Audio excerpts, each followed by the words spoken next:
Hello, hello, hello, and welcome to episode 379 of Prog Review. And today, ouch, Minstrel in the Gallery, Le Grande edition, Le Grand Fromage.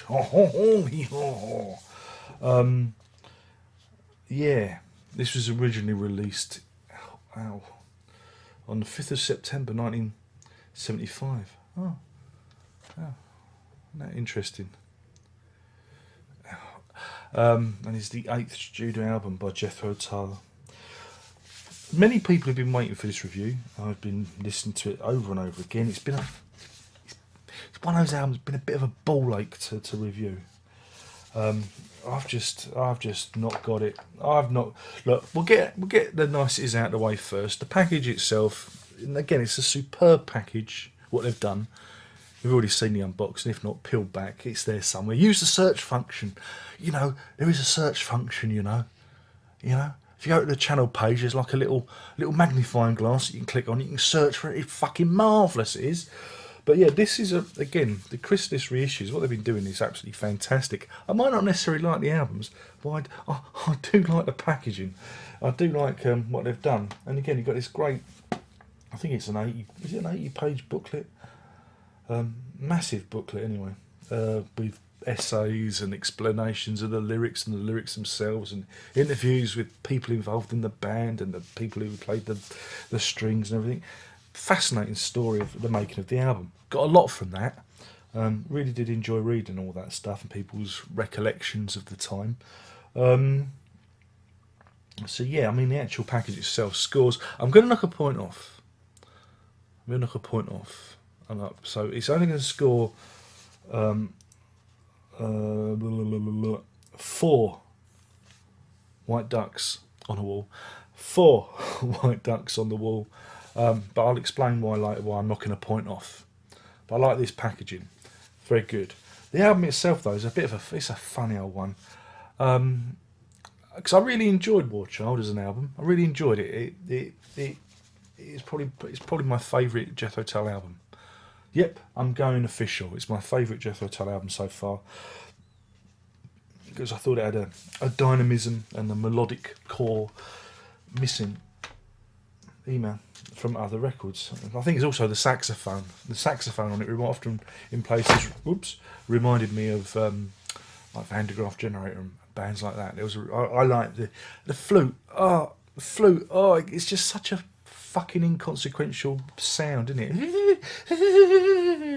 It's like somebody trying to play paper and comb. But yeah, well, that's all the flute players I've alienated. But yeah, this starts off with the title track, Minstrel in the Gallery. Again, it's all about the minstrel. You know, he's in the gallery rather than playing on the stage. You see, it's about being aloof and aloft and better than the people in the pit, sort of thing, I guess. I don't know what it's all about. It goes on a bit, and that's it. It goes on a bit, and then Cold Wind to Valhalla is about heroes and stuff, and the lack of heroes or something. That's what Ian Anderson says in his description of it. Anyway, saves me explaining it. What I did like. What I liked is the more quiet, subdued songs on the album, where it was just Anderson and his guitar, like Requiem and White One Duck / Nothing at All. I quite like those, and bits of Baker Street Muse. But as a whole, I don't know. It just didn't really. Not I hated it. It kind of just left me shrugging. I just didn't really. It just felt really flimsy, and like there wasn't a lot there. You know, there wasn't a lot to grab onto, even to dislike. There wasn't a lot to grab hold of, and that's really unusual for me because usually I usually find something to dislike. But I just thought it was a really strange album. It was almost like it was pulling in 2 different directions. You know, Anderson doing this quiet, very personal, introverted performances, and then you got these big band numbers where it's all going on. There was a real incongruity there, just pulling, and you know, it just didn't feel. I don't know, it just didn't feel right. So I had a real hard time. I had a real hard time with it. Real hard time with it. Um, I've listened to this a lot. That's why it's been a long time. I know a lot of you waggle your fingers and say you've not listened to it. Well, I have. All right, so that's that. So I don't think much of it. You get some good. There's some good extra tracks on the CDs. You know, alternative takes and stuff, which is nice. But you know, then you get this CD. There's a live album as well, which you know I thought was quite interesting because I've not heard any live Tull before, and whereas Steve Wilson is doing the stereo and a 5.1, 5.1 on the album, yeah, it's okay. You know, it falls in line with everything else Stephen Wilson does. But yeah, the stereo mix of the live album is done by Jacko Jaksic, who did the LP thing, and he's done stuff for Crimson and that. So I don't know. I've got nothing to. I mean, I don't know if the live stuff's been released commercially before. So I've got nothing to compare it to. I mean, it's a good live gig because you get to see them covering a real wide range of material from their back catalogue, which is good. But yeah, this is where I'm talking about what I didn't like, because it says right. So you go, oh right, it's got two DVDs, right? So you got your audio, which is your 5.1 mix of the album, which you know you're used to, and it says audio and video, and you think, oh maybe there's going to be like live video material, you know, of the concert. Maybe it's a mixture. Maybe we're gonna.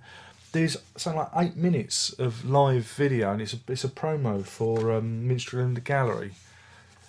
So it's a bit of a fucking lie, that a bit of a misnomer. Yeah, it's a little promo clip from Minstrel in the Gallery. So I was a little bit disappointed. And I have an issue with live albums mixed in 5.1. I just don't get it. Unless it's somebody that uses the surround sound as part of their live concerts. I know some, you know, Floyd used, you know, quadraphonic sound. I know that Mr. Fripp, when he was doing some of his soundscapes, even with Crimson, they had some, not all the time, they used to mess around with doing like a 5.1 mix, you know, put some sounds at the back. But many live bands don't. They just do it as a flat stereo thing. So I don't understand why you'd need to remix a live album, which you've already got on CD, into fucking 5.1 stereo, 5.1 surround sound.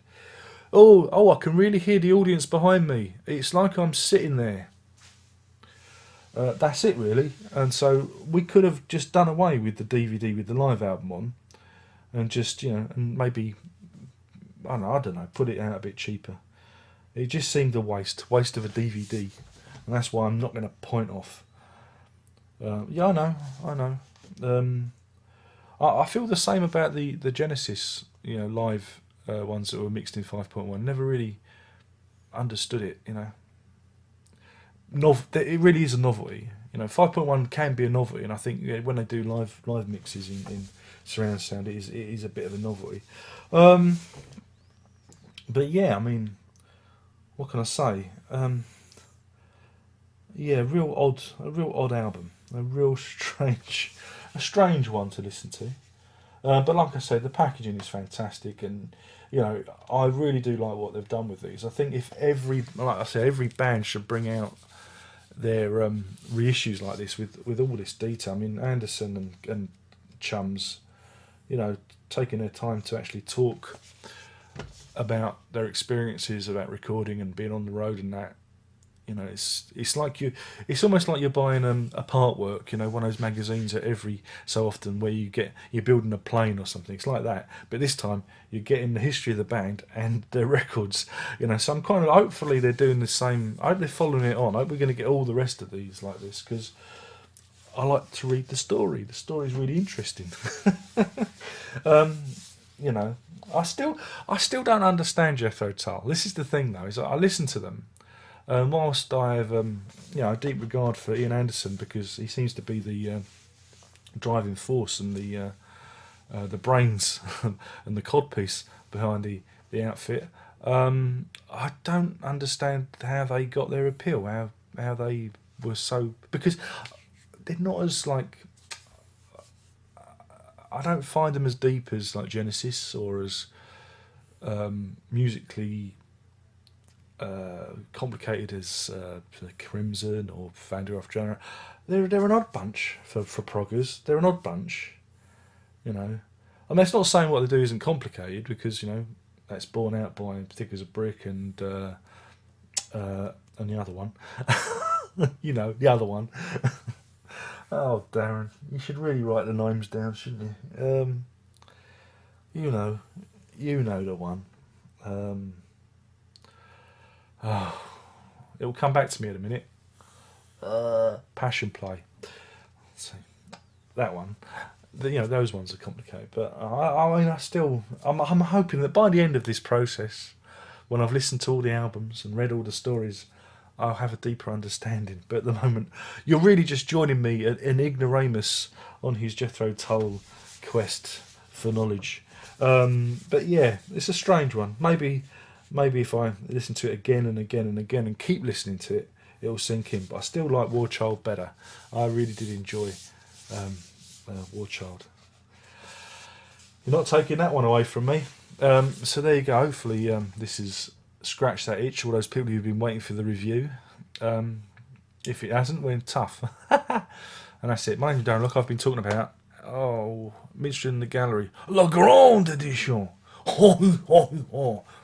And I think that's all the French I've pissed off now. And thanks for watching. And that's it.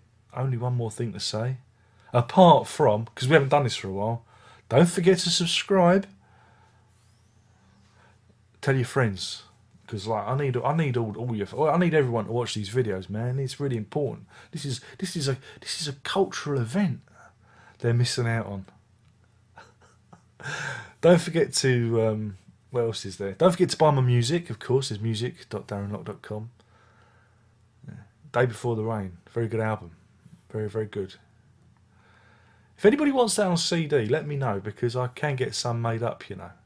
Nobody ever tells me anything. But it's a good. It should be. I should do some more pressings of that. And of course, there's the Patreon. Everybody loves me talking about the Patreon, don't they? www.patreon.com/lock. That's without the E. Just plain old lock. And you can, for as little as $1, help the cause. And by golly, it helps. By golly, it helps. It really does. Get a real job. Get a real job, you fat bastard. I wish I could. I really wish I could. The missus won't let me though. Who will look after the children? Indeed, who will look after the children? Especially Herbie. Oh, that's my job, isn't it? Oh, that's what I do. Oh, what a moron. Anyway, on that bombshell, I shall leave you. I shall love you. And I shall leave you. And there's only one more thing to say, and that is Prog on!